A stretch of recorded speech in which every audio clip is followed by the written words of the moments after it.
सर्वप्रथम माननीय अपरायुक्त रवींद्र ठाकरे साहेब, उपायुक्त कुर्मेते सर, सहाय्यक आयुक्त जोशी सर व त्यासोबतच सर्व शिक्षक वृंदांना माझा नमस्कार. मी संजय लक्ष्मण बोलतावर, प्रभारी प्राचार्य, Eklavya model residential school, Borgaon बाजार, तालुका देवळी, जिल्हा गोंदिया. आज मी इथे तुम्हाला माझ्या शाळेतील जो JEE जो रिझल्ट आहे, CETचा जो रिझल्ट आहे, त्या संदर्भात थोडक्यात माहिती देण्याकरिता मी इथे उपस्थित झालेलो आहे. साहेबांनी मला काल आदेशित केलं होतं की तुम्ही कसल्या म्हणजे कुठल्या प्रकारचे तुम्ही जे कार्यक्रम इथं राबवलं त्याचा थोडासा संदर्भ आमच्या सर्व कर्मचाऱ्यांना द्या, यासाठी मी इथे उपस्थित झालो.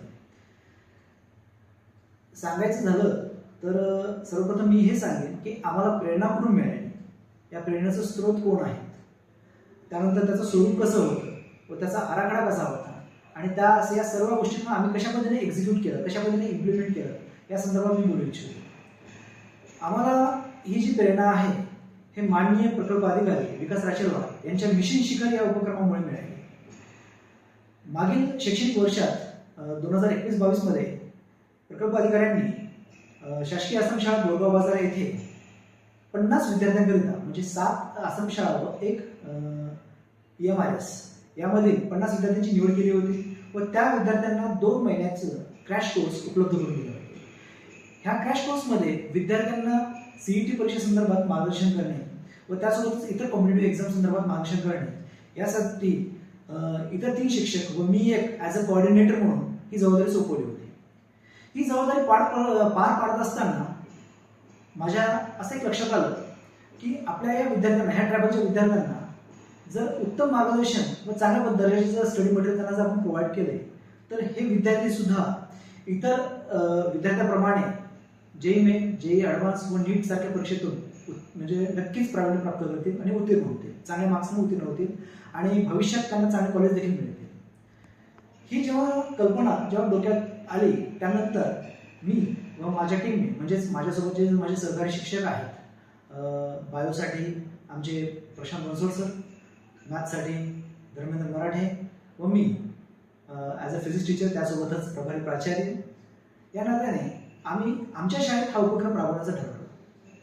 हा उपक्रम राबवत असता वेळेस आम्ही सर्वप्रथम एक जो पिरियड आहे म्हणजे ज्याला आपण म्हणतो वेळापत्रक, हा वेळापत्रक आम्ही निश्चित केलं की 1 एप्रिलपासून ते 30 सप्टेंबरपर्यंत CBSE बोर्ड या अभ्यासक्रमावरच भर द्यायचं आणि जास्तीत जास्त हा अभ्यासक्रम संपवायचा. आणि त्या पद्धतीने आम्ही वाटचाल सुरुवात केली. या दरम्यान जवळपास 60 ते 70% सिलेबस आम्ही सप्टेंबरपर्यंत संपवला. हा सिलेबस शाळेच्या वेळेत आम्ही संपवत होतोच, पण त्यासोबतच आम्ही सकाळचे 2 तास आणि संध्याकाळी 2 तास अशी एक्स्ट्रा क्लासचं नियोजन केलं. या एक्स्ट्रा क्लासमुळेच आणि शाळेतील जे आपला जो टाइम टेबल होता, या टाइम टेबल या सगळ्या गोष्टींमुळे आम्ही विद्यार्थ्यांचा जो सिलेबस आहे 60 ते 70% 30 सप्टेंबरपर्यंत संपूर्ण म्हणजे पूर्णपणे शिकून पूर्ण केला होता. शिकून पूर्ण केल्यानंतर पुन्हा एकदा आम्ही आमची मीटिंग घेतली आणि या मीटिंगमध्ये आम्ही आमच्या SMCचे काही सदस्य व त्यासोबतच काही पालकांना जाणीवपूर्वकच आमंत्रित केलं होतं. आणि आमंत्रित केल्यानंतर त्यांना आम्ही आमच्या डोक्यात जी कल्पना होती ही कल्पना त्यांच्यापुढे आम्ही मांडली. मांडल्यानंतर पालकांचा सहभाग सुद्धा आम्हाला मिळाला. त्यांनी सुद्धा सांगितलं तुम्ही जर अशा प्रकारचे उपक्रम राबवत असाल तर नक्कीच ज्या काही गोष्टी आमच्या पद्धतीने आमच्या बाजूने ज्या काही गोष्टी तुम्हाला मदत लागतील आम्ही निश्चितच करू. या सर्व गोष्टींची परवानगी मिळाल्यानंतर माननीय प्रकल्प अधिकाऱ्यांच्या पुढे हा आराखडा मी दाखवला. माननीय प्रकल्प अधिकाऱ्यांनी सर्वप्रथम आम्हाला आमच्या अभ्यासक्रमाबद्दल, कारण की ठाकरे साहेबांचे आदेश होते की शक्य तेवढा लवकर जो बोर्डाचा जो अभ्यासक्रम आहे तो संपला पाहिजे, त्याच दृष्टीने साहेबांनी, प्रकल्प अधिकारी साहेबांनी सुद्धा आमच्याकडे विचारणा केली की तुमचा CBSE बोर्डाचा अभ्यासक्रम किती संपला आहे. त्यावेळेस मी साहेबांना सांगितलं सर साहेब सध्या आमचा जो अभ्यासक्रम आहे हा 60 ते 70% आम्ही पूर्ण केलेला आहे. उर्वरित 30% आम्ही या इतर कॉम्पिटिटिव्ह एक्झाम्सच्या अभ्यासक्रमासोबतच पूर्ण करण्याचं ठरवलेलं आहे. साहेबांनी त्या गोष्टीसाठी परवानगी दिली. आम्ही 4 महिन्याचं प्लॅनिंग केलं. या 4 महिन्यामध्ये 1 ऑक्टोबरपासून ते 30 जानेवारी या दरम्यान आपल्याला दिवाळी वॅकेशन सुद्धा होते. म्हणजे अडचणी नव्हत्या असं नाही, अडचणी होत्या, पण पालकांचा सपोर्ट व त्यासोबतच अधिकाऱ्यांचा सपोर्ट आम्हाला मिळाला, यामुळे या सर्व गोष्टी आम्ही करू शकलो.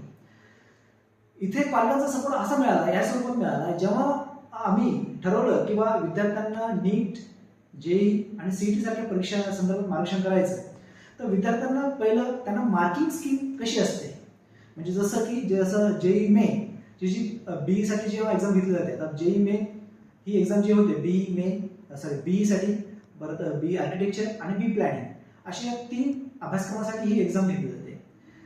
पेपर 1, पेपर 2 अशा पद्धतीचे त्यात पेपर असतात. पेपर 1 जो असतो हा बीईचा असतो, पेपर 2 जो असतो हा बी आर्किटेक्चर असतो आणि पेपर 2A मध्ये बी प्लॅनिंगचा समावेश असतो. विद्यार्थ्यांना बीई आणि बी आर्किटेक्चर यांची जी मार्किंग स्कीम आहे या संदर्भात त्यांना सर्वप्रथम मार्गदर्शन केलं. बीई जी आहे याची जी मार्किंग आहे म्हणजे जवळपास 90 क्वेश्चन्स असतात, त्यामध्ये तुम्हाला 75 क्वेश्चन्स तुम्हाला अटेंड करावे लागतात व त्यासोबतच तुमच्या एक करेक्ट आन्सरला 4 मार्क्स व एक रॉंग आन्सरला -1 मार्क्स अशा पद्धतीने मार्किंग स्कीम असते. आणि ज्या क्वेश्चन्स तुम्ही अटेंड करत नाही त्यांना 0 मार्क्स. या सर्व गोष्टींची त्यांना आम्ही माहिती दिली. माहिती दिल्यानंतर विद्यार्थ्यांसाठी आम्ही जेवढा भाग शिकवला होता 70% जो भाग आम्ही पूर्ण केला होता, त्यावर आधारित फिजिक्सची 50 मार्काची, केमिस्ट्री 50 मार्क, बायो 50 मार्क व मॅथ 50 मार्क अशी 200 मार्काचे एक सॅम्पल पेपर आम्ही तयार केला, सेट केला. आणि या पेपरची जी लेवल होती, ज्याला आपण म्हणतो ना इझी, मिडियम, हार्ड, तर त्यांनी त्या पेपरला मुद्दामूनच इझी लेवलवर सेट केला होता, जेणेकरून विद्यार्थ्यांचा जो इंटरेस्ट आहे तो वाढला पाहिजे. आणि विद्यार्थी स्वतःहून म्हटला पाहिजे, सर मला मेडिकलला जायचं आहे, सर मला इंजिनिअरिंगला जायचं आहे, सर मला आर्किटेक्चरला जायचं आहे, सर मला या कोर्सला जायचं आहे. विद्यार्थी स्वतःहून आमच्याकडे असं म्हटलं पाहिजे. यासाठी आम्ही सगळ्या गोष्टीचं प्लॅनिंग सेट केलं. पेपर आम्ही 30 सप्टेंबरला पेपर सेट केला आणि त्यानंतर 1 ऑक्टोबरला आम्ही हा पेपर घेतला. आणि जेव्हा आम्ही हे विद्यार्थ्यांसाठी पेपर घेतलं, बऱ्याच विद्यार्थ्यांची मानसिकता पेपर द्यायची सुद्धा नव्हती. पण जेव्हा विद्यार्थ्यांना सांगितलं की नुसतं पेपर देऊन पहा, पेपर देऊन पाहिल्यानंतर त्यातल्या 54 विद्यार्थ्यांना 150+ मार्क्स होते. आणि त्या 54 विद्यार्थ्यांचा जो कॉन्फिडन्स लेवल होता, जेव्हा त्यांची जो रिझल्ट जाहीर केला आणि तो बोर्डवर लावला, बाहेर निकालावर लावला, सर्व विद्यार्थी पाहत होते की आपल्याला एवढे मार्क्स पडले, म्हणजे आपल्याला जर सीईटीला एवढे मार्क्स पडतात तर आपण इतर विषयात सुद्धा आपण चांगले मार्क्स घेऊ शकतो, इतर एक्झाममध्ये सुद्धा आपण चांगले मार्क्स घेऊ शकतो. त्या विद्यार्थ्यांचा कॉन्फिडन्स लेवल चांगल्या पद्धतीने वाढला. या विद्यार्थ्यांचा कॉन्फिडन्स लेवल अजून कशा पद्धतीने वाढवता येईल यासाठी आम्ही काय केलं, जे मागील 4-5 वर्षापासून जो कट ऑफ होता, जेई मेनचा, जेई ॲडव्हान्सचा, नीटचा जो कट ऑफ होता, हे कट ऑफ म्हणजे ट्रॅव्हल विद्यार्थ्यांचा जो कट ऑफ असतो, हा कट ऑफ आम्ही त्यांना दाखवला. आणि त्यांना सांगितलं की एवढ्या कमी मार्क्सवर विद्यार्थ्यांना IIT सारखे, IIIT सारखे, NIIT सारखे कॉलेज मिळतात. परत जे गव्हर्नमेंट फंडेड टेक्निकल इन्स्टिट्यूट्स आहेत या ठिकाणी तुम्हाला ॲडमिशन मिळतील. परत IISER म्हणजे Indian institute of science and education research किंवा national institute of science and education research यासारख्या कॉलेजला, इन्स्टिट्यूटला तुम्हाला ॲडमिशन मिळते. आणि तुमचं तिथं एकदा ॲडमिशन झालं तर तुम्हाला भविष्यात कशा पद्धतीने, कुठल्या पद्धतीने तुम्हाला नोकरी मिळेल, त्याचं पॅकेज काय असेल, ह्या सर्व माहिती आम्ही त्यांना सहज दिलं. या सर्व गोष्टींमुळे त्यांचा जो कॉन्फिडन्स लेवल आहे हा एकदमच, ज्याला आपण म्हणतो 0 to 100 अशा पद्धतीने त्यांचं कॉन्फिडन्स लेवल वाढलं. आणि त्यांच्या या कॉन्फिडन्स लेवलमुळे त्या विद्यार्थी स्वतः आपल्या पालकांना फोन करून सांगत होते की मला पुढील म्हणजे पुढच्या होणाऱ्या ज्या म्हणजे जेई मेनचे जे 2 एक्झाम सीझन असतात, सीझन 1 आणि सीझन 2, जे जानेवारीमध्ये होते असते आणि सीझन 2 जे आहे ते एप्रिलमध्ये होते. सीझन 1 मध्ये जास्तीत जास्त विद्यार्थ्यांनी आम्हाला सांगितलं की सर सीझन 1 ची जी पहिली परीक्षा आहे जेई मेनची आम्हाला द्यायची आहे आणि त्यामार्फत आम्हाला ॲडमिशन्स घ्यायचे आहेत. त्यानंतर होणारी सीईटी आहे, त्यानंतर जी होणारी नीट आहे, या परीक्षेसाठी सुद्धा आम्ही तयार आहोत, फक्त तुम्ही आमच्याकडून तयारी करून घ्या. विद्यार्थ्यांनी जेव्हा असं बोलायला सुरुवात केलं, विद्यार्थ्यांच्या या बोलण्यामुळे, विद्यार्थ्यांच्या या फीडबॅक्समुळे आमच्यामध्ये एक वेगळा कॉन्फिडन्स लेवल तयार झाला. आणि त्या दृष्टीने आम्ही प्लॅनिंग करायला सुरुवात केली. आम्ही प्लॅनिंग अशा पद्धतीचं केलं की सर्वप्रथम जे अभ्यासक्रमामध्ये जे वेटेड चॅप्टर्स आहेत, जे म्हणजे ज्यांना जास्तीत जास्त ज्या चॅप्टर्सवर किंवा ज्या टॉपिक्सवर जास्तीत जास्त प्रश्न पडतात एक्झाम्समध्ये, अशा चॅप्टरचं पहिलं सिलेक्टिव्ह चॅप्टर्सना आम्ही पहिलं कव्हर करायचं ठरवलं. आणि यामुळे असं झालं की विद्यार्थ्यांचा जो कॉन्फिडन्स लेवल आहे तो वाढला. कारण की त्यांना असं वाटत होतं की जेव्हा आम्ही त्यांचे सॅम्पल पेपर्स म्हणजे एक DPP घेत होतो किंवा WPP घेत होतो, WPP म्हणजे weekly practice papers, DPP means daily practice papers, हे आम्ही जेव्हा घेत होतो तेव्हा विद्यार्थ्यांना चांगले मार्क्स पडत होते. आणि सुरुवातीलाच आम्ही ॲज एक विद्यार्थ्यांची जेव्हा कॉमन एंट्रन्स टेस्ट घेतली होती शाळेत, त्याच्यानंतर जेव्हा आम्ही हे DPP आणि WPP घेत होतो, त्यांचा जो कॉन्फिडन्स लेवल आहे अजूनच हळूहळू वाढत चालला होता. आणि एक अशी गोष्ट लक्षात निदर्शनास येत होती सातत्याने का विद्यार्थ्यांना जे स्टडी मटेरियल आहे हे स्टडी मटेरियल हे पुरेसं नाही. मग अशा वेळेस आम्ही नाही का आमच्या स्वतः म्हणजे एक वेगळा म्हणजे जो आमच्याकडे जो वेळ अवेलेबल टाइम होता त्या एक्स्ट्रा टाइममध्ये आम्ही स्वतः काही पीपीटीज बनवले, काही पीपीटीज मार्केटमधून आम्ही विकत घेतलो सो खर्चाने. व त्यासोबतच आमच्या माननीय प्रकल्प अधिकाऱ्यांनी यांनी सुद्धा आम्हाला बाहेरून फिजिक्स, केमिस्ट्री, बायो, मॅथ यासारखे जे विषयाचे जे स्टडी मटेरियल्स आहेत ते प्रोव्हाइड केले. हे सगळे स्टडी मटेरियल्स परत आम्ही बनवलेले पीपीटीज, परत आम्ही जे काही छोटे छोटे चॅप्टर्सवर म्हणजे जे स्नॅपशॉट ज्याला आपण म्हणतो, हे स्नॅपशॉट्स आम्ही बनवलं होतं. या सगळ्या स्नॅपशॉट्स, पीपीटीज आणि जे मिळालेले जे स्टडी मटेरियल्स यामुळे विद्यार्थ्यांचं जे एक्झाम प्रतीचं म्हणजे जे जेई म्हणा, मेन म्हणा, जेई मेन म्हणा, जेई ॲडव्हान्स म्हणा, नीट म्हणा, यासारख्या ज्या परीक्षा आहेत या परीक्षांचं चांगल्या पद्धतीने आम्ही तयारी करून घेऊ शकतो. ही तयारी करून घेत असताना बऱ्याच अडचणी आल्या. काही विद्यार्थी आजारी पडत होते, काही विद्यार्थी घरी गेल्यानंतर येण्यास उशीर करत होते. त्यावेळेस आम्ही एसएनसी किंवा आमच्या प्रकल्प अधिकाऱ्यांमार्फत त्यांना संपर्क साधलो होतो व लवकरात लवकर विद्यार्थ्यांना इथे शाळेत म्हणजे आणून सोडण्याची किंवा पुन्हा त्यांना एकदा शाळेत हजर करण्यासाठी पालकांना विनंती करत होतो की जेणेकरून आम्ही जे काही कष्ट त्यांच्यावर घेत आहोत, जे काही आम्ही त्यांच्यासाठी हे जे काही नियोजन केलं हा नियोजन या नियोजनाचं फलित जे आहे ते आम्ही चांगल्या पद्धतीने येण्याकरिता आम्ही जी मायक्रो प्लॅनिंग केली होती त्या मायक्रो प्लॅनिंग प्रमाणे आम्ही जे एक्झिक्यूट करत होतो या प्लॅनला, हे सगळं करत असता वेळेस आम्हाला जो पाठबळ मिळत होतं हे आमच्या अप्पर आयुक्त साहेबांमुळे, प्रवीण ठाकरे साहेबांमुळे व त्यासोबत प्रकल्प अधिकारी साहेबांमुळे. कारण प्रकल्प अधिकारी साहेब वारंवार या सर्व गोष्टींची म्हणजे काय म्हणतो त्याला आपण फीडबॅक्स किंवा फॉलोअप हे सगळं नेहमी घेत होते. ते जेव्हा आम्ही जे क्लास होत होते त्या क्लास झाल्यानंतर परीक्षेच्या जसं जसं बोर्डाच्या परीक्षा जवळ येत होत्या, बोर्डाच्या परीक्षा जवळ आल्यानंतर आम्ही आमच्या सर्व शिक्षकांनी रिमिडियल क्लास, सुपरवाइज स्टडी व मेंटरशिप या सगळ्या गोष्टींचं मी नियोजन केलं. मेंटरशिपमध्ये असतं काय की 10 विद्यार्थ्याच्या मागे एक शिक्षक आणि तो शिक्षक त्या 10 विद्यार्थ्यांमध्ये नेमकं कुठल्या गोष्टींची उणीवा म्हणजे कुठल्या गोष्टीची उणीव आहे, त्याला कुठला विषय समजत नाही आहे, हे सगळं जाणून घ्यायचं काम त्या मेंटरकडे होतं. आणि तो मेंटर इतर म्हणजे शिक्षकांना, इतर मेंटर्सला माहिती पुरवत होता की या विद्यार्थ्यांना या विषयामध्ये या टॉपिक्समध्ये या अडचणी आहेत आणि त्या पद्धतीने आम्ही प्रयत्न करत होतो. याच्यामुळे एक गोष्ट शक्य झाली ते म्हणजे काय, विद्यार्थ्यांच्या मनातल्या ज्या अडचणी आहेत, विद्यार्थ्यांना येणाऱ्या अडचणी आहेत, या अडचणी लवकरात लवकर आम्हाला सॉर्ट आउट करता आल्या. विद्यार्थ्यांच्या अडचणी जेव्हा सॉर्ट आउट होत होत्या त्यानंतर आम्ही विद्यार्थ्यांना ग्रुप डिस्कशनसाठी किंवा पिअर लर्निंगसाठी म्हणजे जे भविष्यवेधीमध्ये आम्हाला ज्या गोष्टी मिळाल्या होत्या, पिअर लर्निंग, ग्रुप डिस्कशन, याचा फायदा आम्ही तिथं करून घेतला. कारण की जेव्हा आपण 11वी आणि 12वीच्या विद्यार्थ्यांवर भविष्यवेधीमधून जे मिळाले आहेत पिअर लर्निंग म्हणा, ग्रुप डिस्कशन म्हणा, याचा वापर जेव्हा आपण तिथे करतो तेव्हा तुमच्या एक गोष्ट लक्षात येते की विद्यार्थी स्वतःहून या सर्व गोष्टींमध्ये तयार होतोय. त्याला आता शिक्षकांची गरज कमी भासत आहे. याच्यामध्ये सांगायचं म्हणजे मी मुद्दामच याच्यामध्ये अजून एक गोष्ट ऍड करण्याची म्हणजे ऍड करू इच्छितो ते म्हणजे काय, आमच्याकडे अवेलेबल म्हणजे मिनिस्ट्री ऑफ ट्रॅव्हल अफेअर्स मार्फत आमच्या प्रत्येक वर्गात सध्या इंटरॅक्टिव्ह पॅनल्स त्यांनी अरेंज करून दिलेले आहेत.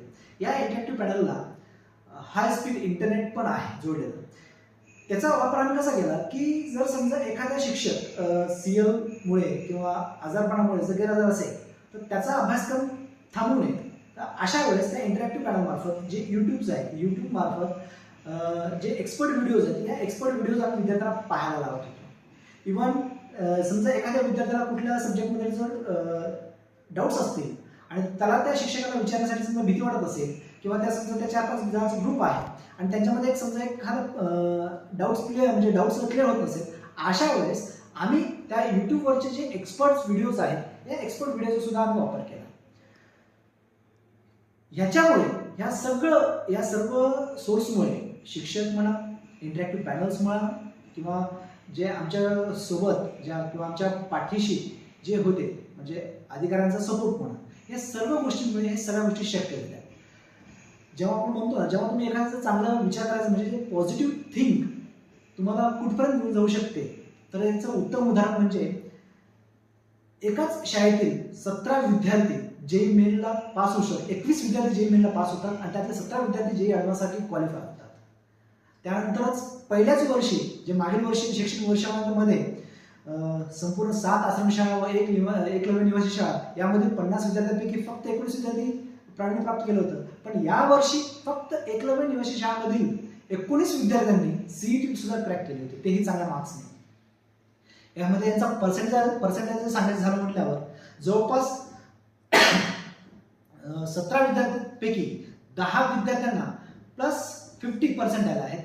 आणि यांचा जो या वर्षीचा कट ऑफ होता जेई मेनचा, तर 37.65 असा त्यांचा काही पर्सेंटेज होता, म्हणजे कट ऑफ होता. आणि याच्यावर आमचे जवळपास 17 ते 18 विद्यार्थ्यांनी जेई मेन आणि जो सीईटीचा जो कट ऑफ आहे तो आहे 39. तर त्याचा जो कट ऑफ जर पाहिलं गेलं तर आमच्या जवळपास 19 विद्यार्थ्यांनी सीईटी मध्ये सुद्धा प्रावीण्य मिळवलं. आम्ही कशा पद्धतीचं म्हणजे परिश्रम विद्यार्थ्यांसाठी घेतलेत. आणि पुढील आमचं जे विजन आहे, हा जो विजन आहे आमचा, या वर्षीमध्ये 17पेक्षाही अधिक विद्यार्थ्यांना जेई मेन व त्यासोबतच यावर्षी पहिल्यांदाच नीटमध्ये एकच विद्यार्थी आमचा झळकलेला आहे. तर यावर्षी कमीत कमी 10 विद्यार्थी नीट परीक्षेत पास होतील व जेई मेनमध्ये 30पेक्षा जास्त विद्यार्थी क्वालिफाय होतील अशी अपेक्षा. आणि त्या दृष्टीने आमची जी प्लॅनिंग आहे सध्या सुरू आहे. पाहूया पुढील शैक्षणिक वर्षात आम्हाला किती यश प्राप्त मिळतं. पण इथं मी प्रामुख्याने माझे जे प्रकल्पाधिकारी आहेत विकास राजवार साहेब व त्यासोबतच माननीय अपर आयुक्त प्रवीण ठाकरे साहेब यांचे धन्यवाद मानू इच्छितो, कारण की त्यांनी मला इथं संधी दिली आणि माझ्या पाठीशी खंबीरपणे ते उभे आहेत. याबद्दल खरंच मनापासून धन्यवाद.